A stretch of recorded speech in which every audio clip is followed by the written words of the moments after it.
السلام عليكم ورحمة الله وبركاته. اخواتي الاهلاوية، اسعد الله اوقاتكم بكل خير.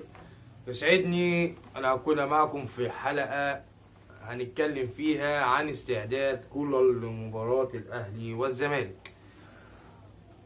اول حاجة مدرب النادي الاهلي مارسيل كولر رفض منح اللعيبة راحة خالص، وقال لك هيكون في تاني يوم تمرين استعدادا لمباراة القمة.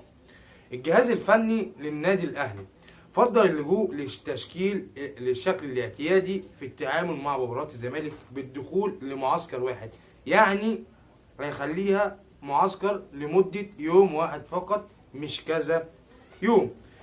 وكان هناك اتجاه لدخول الفريق معسكر مغلقا ابتداء من يوم الخميس، ولكن معسكر مغلق غدا اللي هو بكره الخميس ولمدة يومين.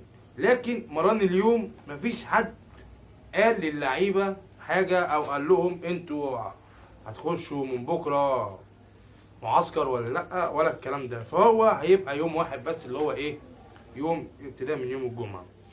وطبعا الجهاز الفني للنادي الاهلي قرر ان يكون التدريبات في سريه تامه جدا، وممنوع دخول اعلام، صحفيين، مشجعين، ايا كان مين اللي هيخش.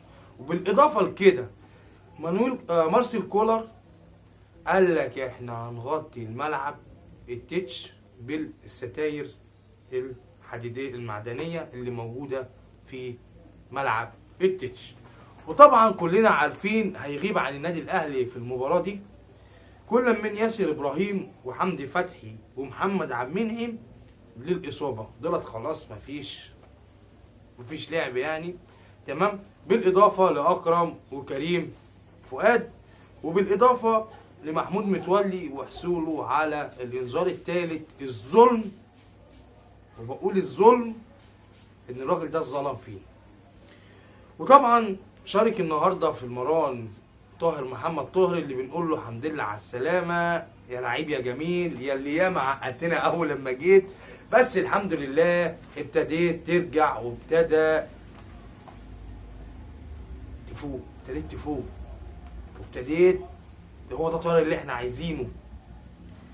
بالتوفيق للنادي الاهلي في اللي جاي ان شاء الله. يوم السبت عندنا ماتش مهم جدا في الدوري مع اخواتنا البعدة، ان شاء الله نكسب ونقدم مباراة عالية جدا جدا جدا زي ما بنقدم في اي مباراة تانية.